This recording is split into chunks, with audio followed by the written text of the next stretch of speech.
Hey guys, welcome back to my channel.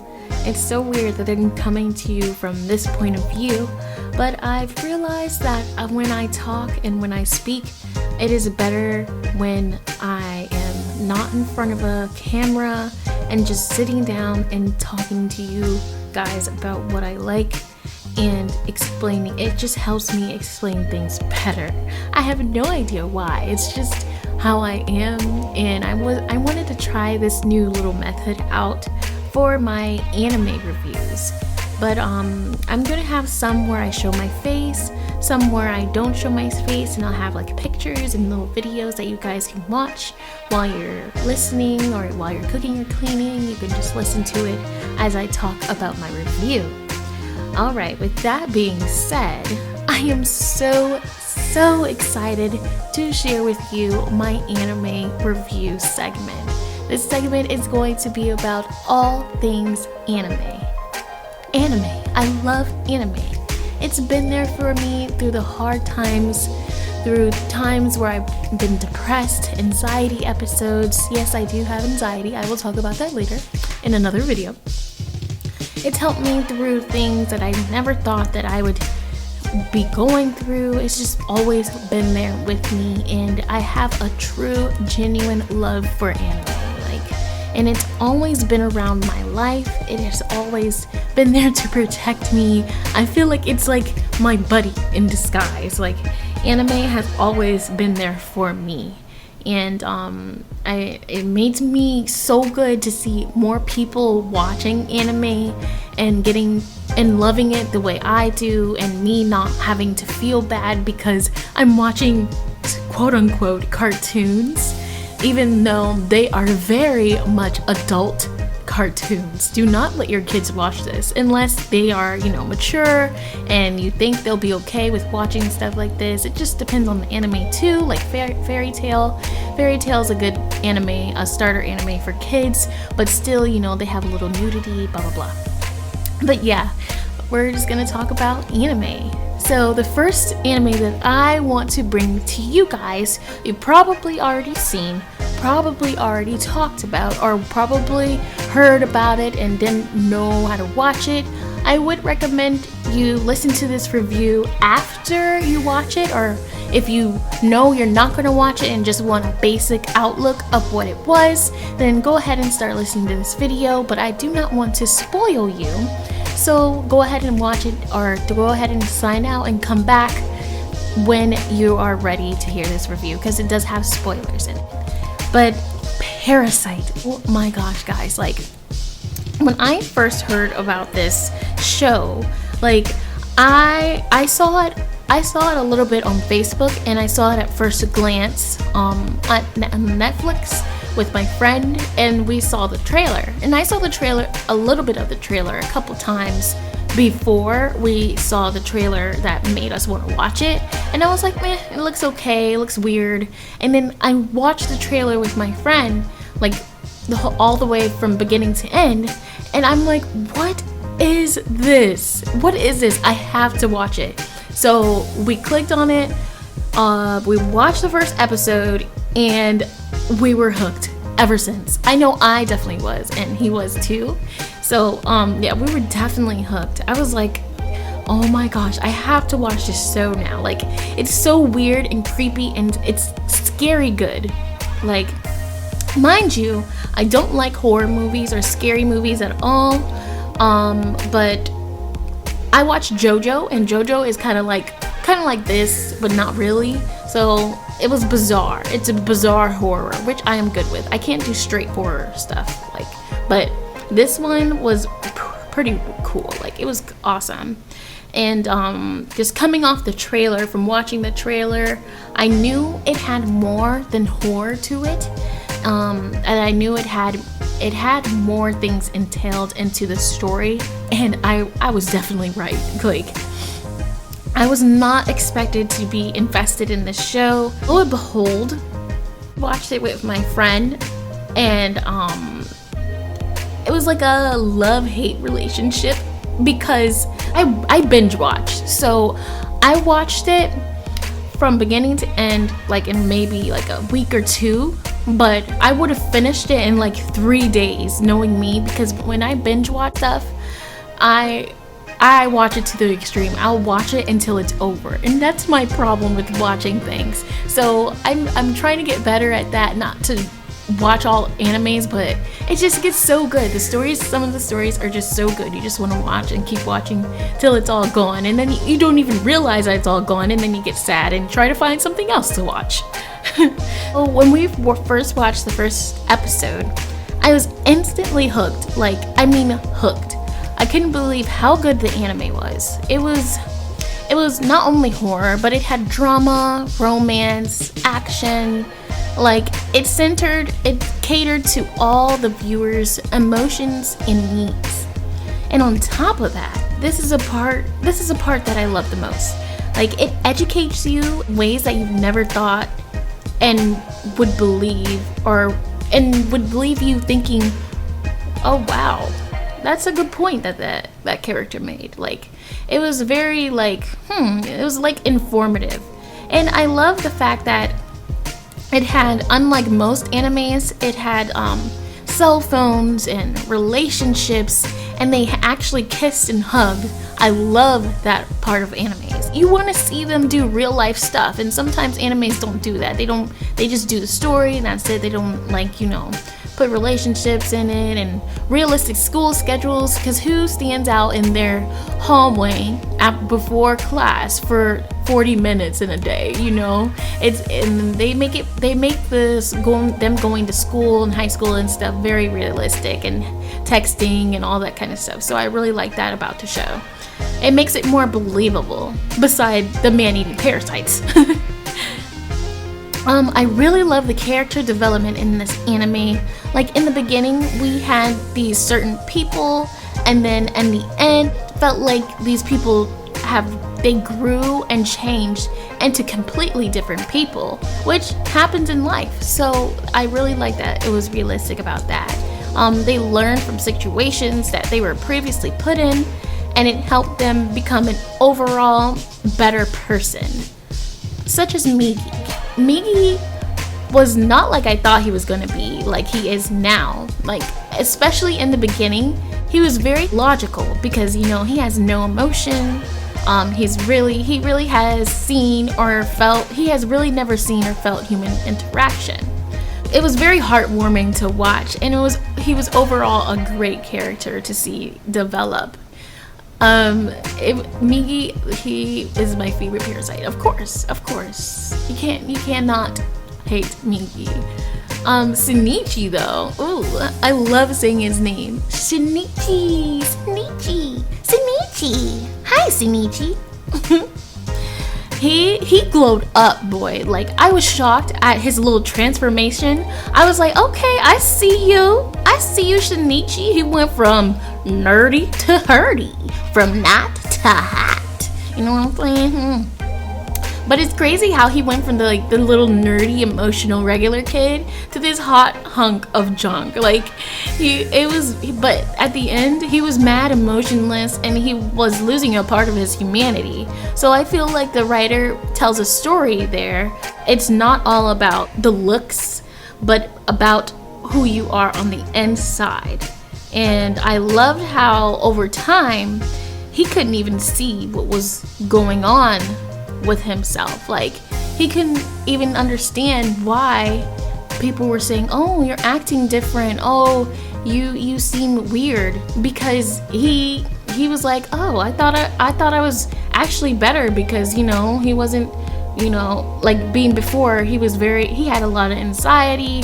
He was always flopping around everywhere, goofy, and was very awkward. And then now he's cool, calm, collected type guy, and he couldn't really see the difference that he made, and he couldn't really understand it. But his girls, she had to knock some sense to him, boy. Like, bro, you literally just threw that puppy in the trash can, right? Like it was a piece of boo-boo, right? He threw that puppy in the trash. He was like, at first he was like, oh, look at the puppy, oh, and then he was like, well, it's dead. Boom. And he just threw that puppy in the trash can. I was like, oh, I gasped so hard. I was like, oh my gosh, Shinichi, why would you do that? What is wrong with you? But yeah, like a part of Miki, we all know a part of Miki was going into him, and he wasn't, you know, acting himself. So that was wild when that happened. I was like, something's going on with him. Like, even though he's got all this strength and all this power and stuff, he's still, you know, he still couldn't get it right. But I loved how his girlfriend, she helped him gain his emotions back. She was like the little good guardian angel on the side of his shoulder, saying nice things to him, like his good conscience. And you know, the Shinichi, you are Shinichi, right? Shinichi? Like, that was so freaking annoying. I don't know why she kept saying that. It probably was something underlining reason behind it, but it was annoying. I did not like that at all, but whatever toot you toot. But she was a real cute little side character, and she was very, very naive, to the point where it was dumb. Like, really? Run toward the gunshots, why don't ya? Oh, someone's shooting. Oh my gosh, Shinichi, I hope that isn't you shooting somebody. I should go see what it's like. Oh my gosh, should I go? Should I not go? Oh. I'm like, come on, girl. I swear, I'm not trying to be a hater. I swear.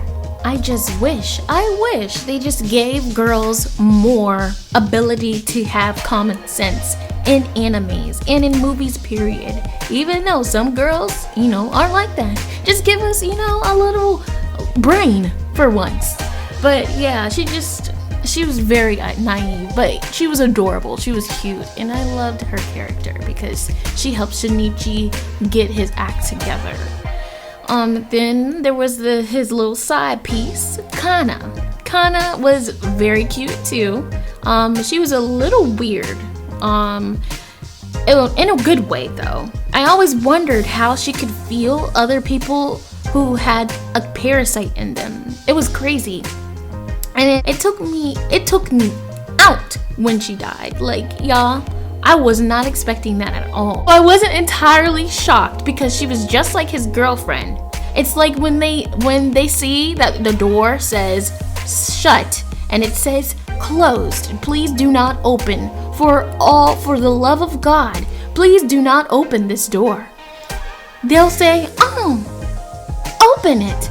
No, don't open it. Like, she was a good representation of why it is important to mind your damn business.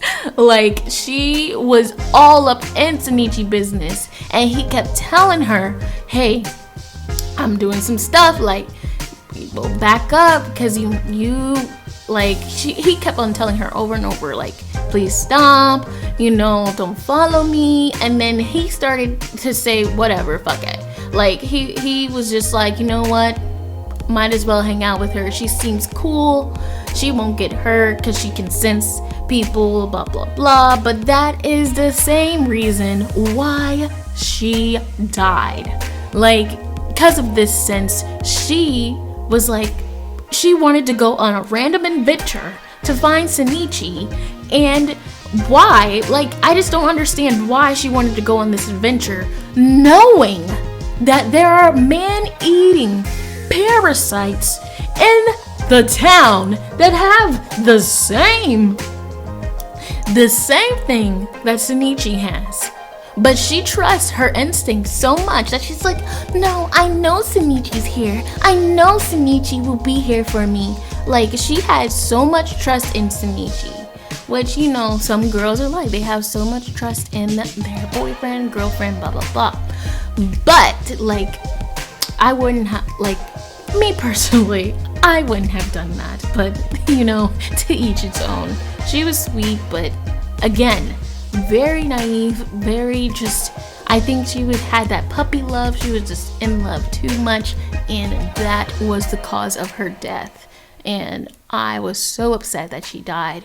I thought she was gonna come back to life, because you know sometimes anime characters die and they come back to life randomly. It happens all the time. So I was just sitting there shook, but at the same time expecting her to pop up out of nowhere and be like, hey, I'm still alive.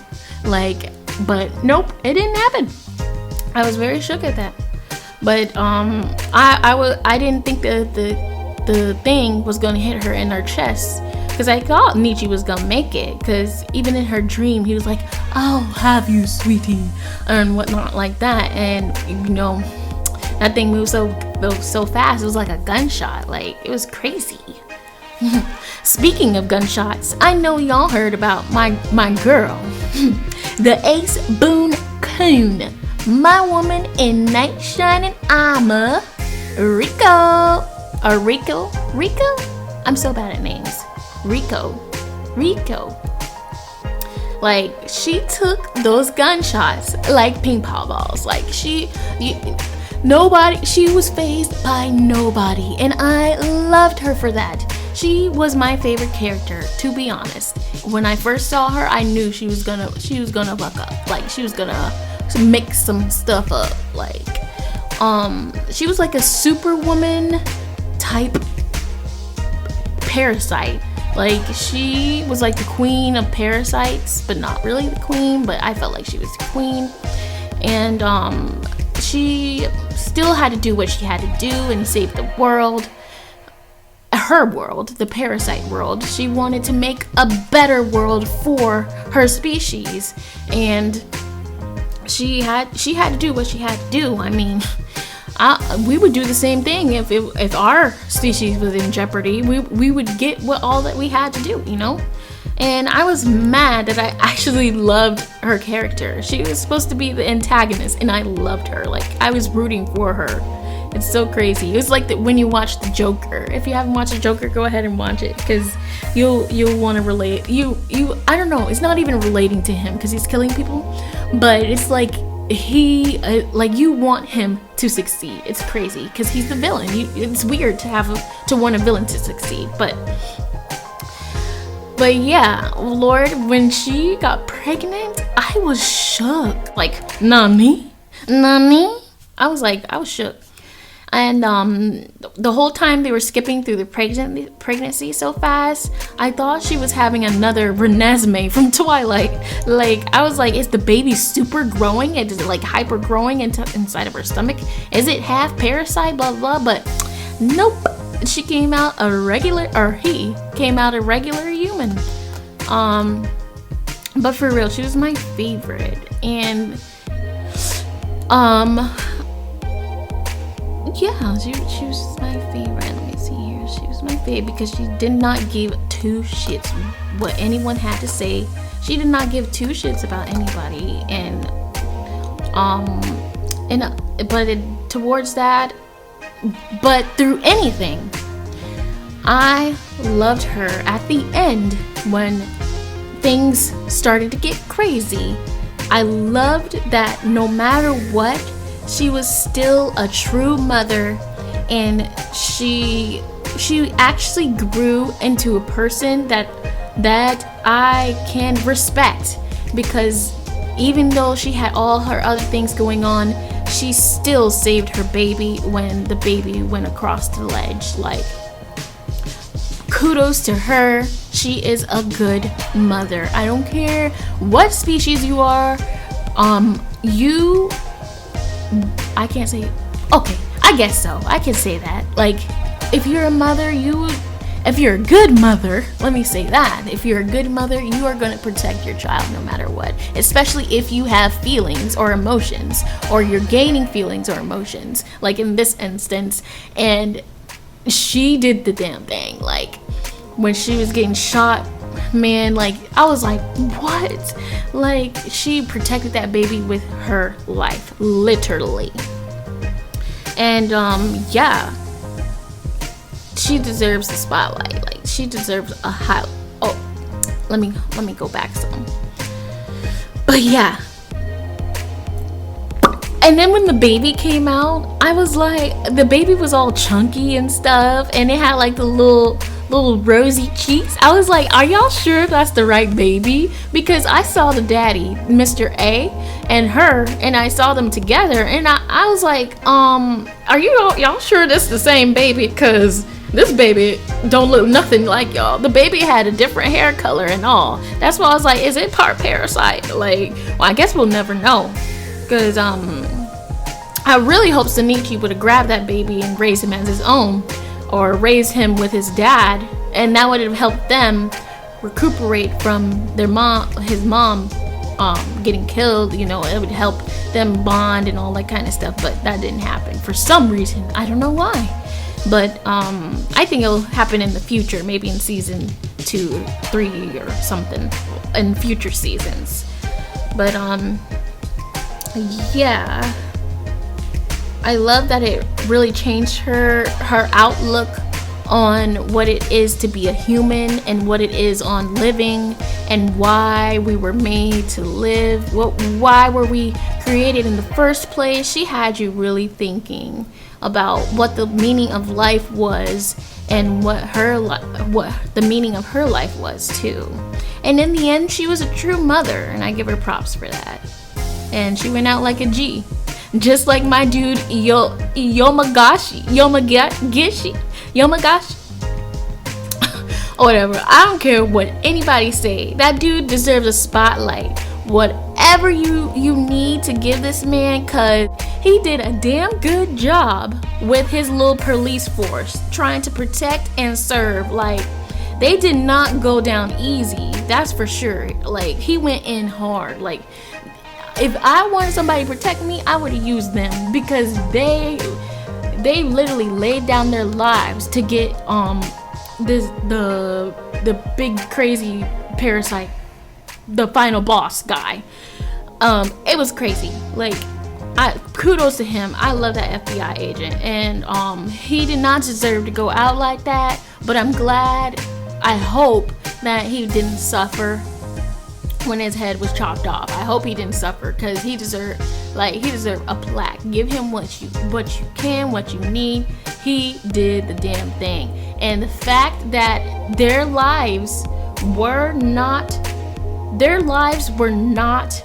in vain, because when they did all that damage to him, they showed Shinichi how he could kill him. And how he could kill him. And that gave Shinichi the power to essentially win the last battle between mankind and parasites, pretty much. So it's wild that their lives were not in vain, and that I really like that. So, but yeah, and the thing that shook me the most was the mayor. The mayor was not a parasite the whole time. I was like, bro, how? I swear.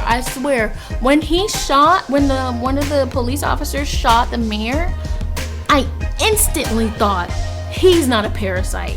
Every other time before then, I was like, oh, the mayor's a parasite, y'all gotta take him out, blah, blah, blah. And then as soon as he shot him, I knew everything that was set up, the way they had it, they even when they waited a little while, I knew that there was gonna be blood come out, and it wasn't gonna be that material thing that comes out of their head.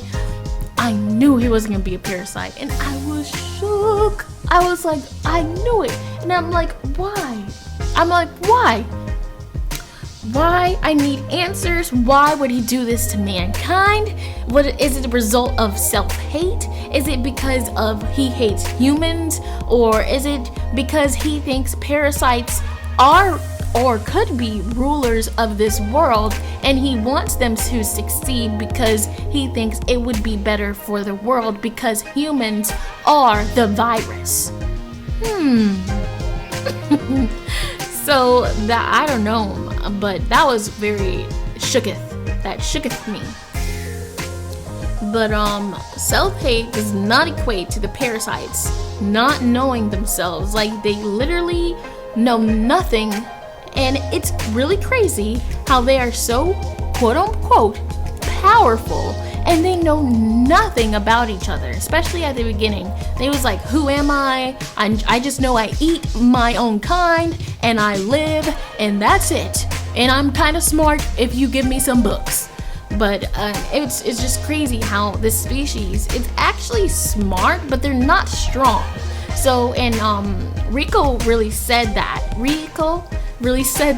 in the beginning, how they were smart and not strong. They weren't strong together, and they replay that throughout the series, and that it really equates to the whole thing about humans and blah blah blah. So that was crazy how they really didn't really know much about each other, and they basically eat themselves when they're humans and to survive.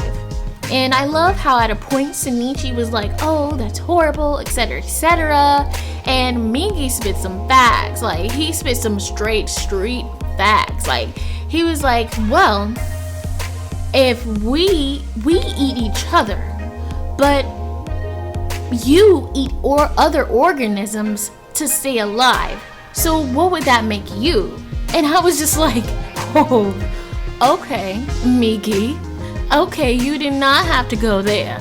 We eating other animals did not equate. No.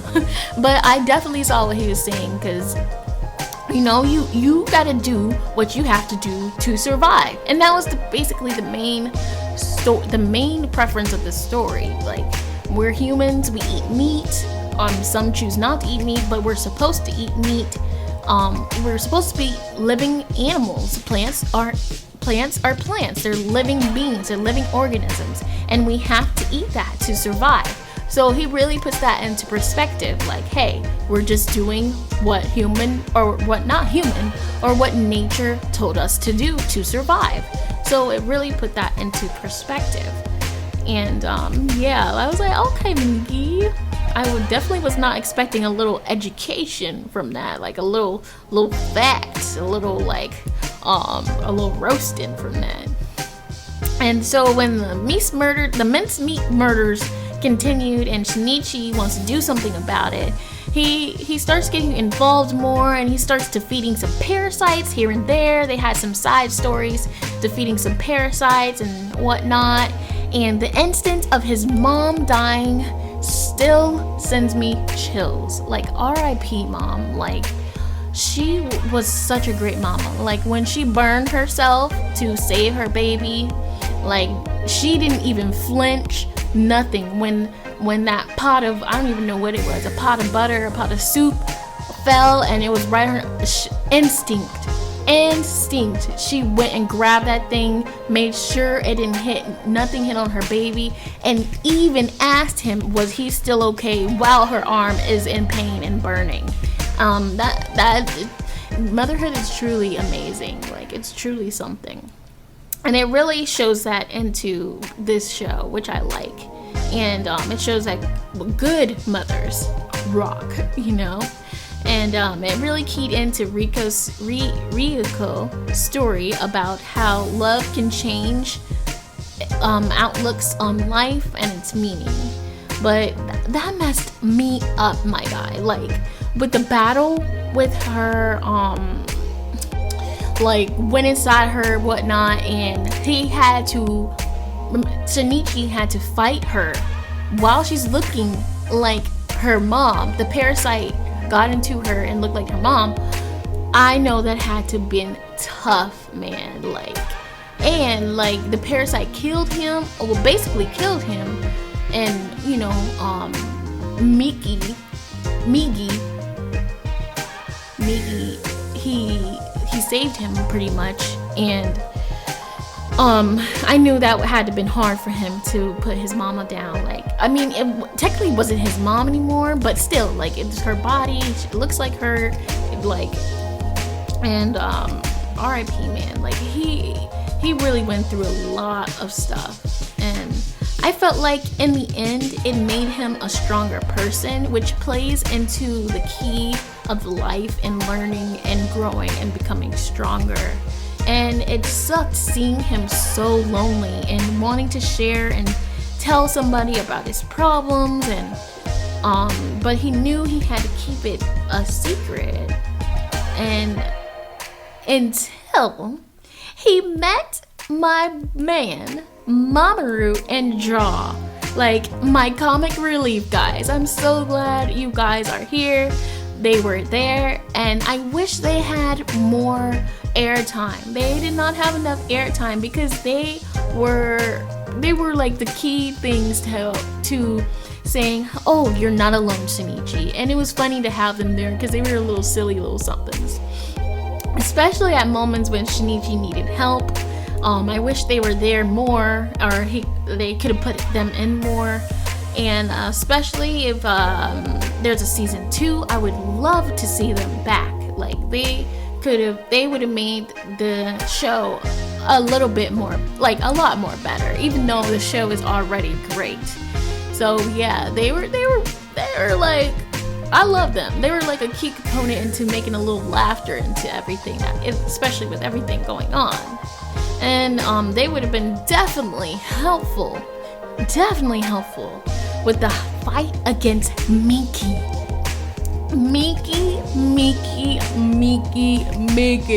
He was on a whole nother level. Like, when he was running after Shinichi, when they was in the woods or whatever, I knew he was going to have that track and field run with the straight fingers, the straight fingertips, and the long line, the long stride. I knew he was gonna have that stance. I was like, bro, run, Shinichi, run. And it kind of reminded me of the Armored Titan on Attack on Titan, because he had the same stance as him. And I don't know why, but when beings have that little stance and they run like that, I'm like, oh, let me stop. But yeah, I was like, Lord, please. And I wasn't expecting him to pop up because I thought my girl Rikyo was going to be the main villain. I thought she was gonna be the main villain because I guess she was supposed to be like a little teaser to the main finale, okay? But she was a nice little teaser. And then when Nietzsche killed him, I'm so glad he killed him. Instead of waiting for him to possibly survive or not possibly survive. Nah, like, I know his speech was understandable. It was very heartfelt, and we all gotta look out for, we all gotta look out for it, like us and our species at the end of the day, if you know what I'm saying. We all gotta look out for us at the end of the day. I know you're not supposed to kill people, but he gonna kill a lot more people in the end. So, life is precious, so it depends on what life you wanna save. Miki or Shinichi. But I'm glad you made that decision. You did the right decision, Shinichi. So I'm glad he did that, because I felt like he would have survived, because he was connecting all his pieces real quick. He was doing that real quick. I was like, Lord, they gonna have a season 3, season 4, and he's still gonna be alive. He's gonna be like, man, I should have killed him. I'm gonna be like, I told you. Speaking of looking out, I love how old girl Mitsuyo came through for the one time. Like, she was so random, but she was what we didn't know we needed until she came. And she was so sweet with her little country accent, and she really looked out for Nietzsche like he was her own, and I really loved that. It was so heartfelt, and I low-key felt like the picture that she was showing him of her son was supposed to be a signal or something to tell us, or we were supposed to know something about that picture, or was I tripping? Because it looked like that picture, the way they had it on the screen, it looked like it was supposed to be something, I don't know. It looked like it's supposed to be important. But I don't know. Let me know in the comments if you think that picture was supposed to be something, because maybe I missed something. The detective was cool too. He did not not give two ucks. And he was always ready to throw down. I liked how he was on Shinichi's side, mostly without even knowing the full situation. He just knew he wasn't an evil dude. He was actually a good detective. So props to him. Uragami, on the other hand, Lord, this man was crazy. I thought he was a crazy cool, you know? I thought he was like one of those crazy cool anime characters that this man was a legit psychopath. Like, in my opinion, he was the root of all evil in the show, because I see the Parasytes fighting to live for world domination and to get their species going, and then we have the humans wanting to stay and they're on the earth and do their little thing and still survive without being eaten and blah blah blah. But this man just wanted to kill. I liked how it had a little something at the end when he was saying everyone was evil, and Nietzsche hit him back with the facts, and my man Nietzsche was like, yeah, look, everybody may have like their downsides, their bad sides, everybody sins, basically what he's saying, but not everybody is evil like your ass.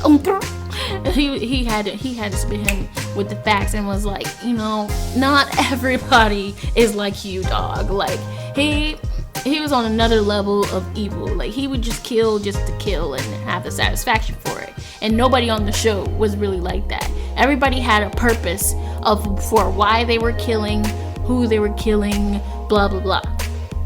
But yeah, I really like that. At the end, we had the root of all evil, like a devil type figure, and we, you know, they shot him with the facts, the goodness of love and cherishment.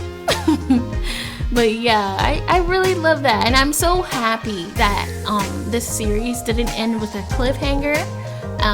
It wasn't a huge cliffhanger, but I really hope they bring it back just for one more season maybe. But if not, it still ended pretty good. I wouldn't cry at night like some animes. Akame ga Kill.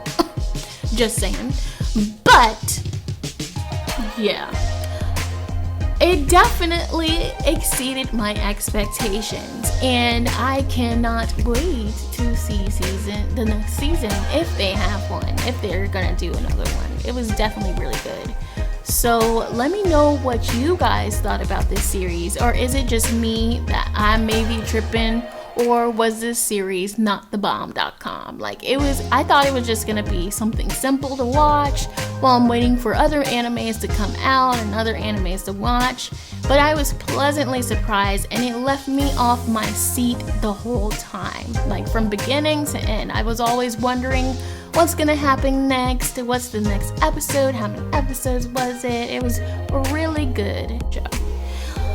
Well, I think that is about it, guys. If you like this and you want to hear and see more about how I think about animes and review them, don't forget to like this video. It really helps me a lot. And if you haven't done so already, go ahead and subscribe and click that notification button so you know every time I post a new video. And thank you for listening and watching, and I hope to hear and see you guys next time. Peace.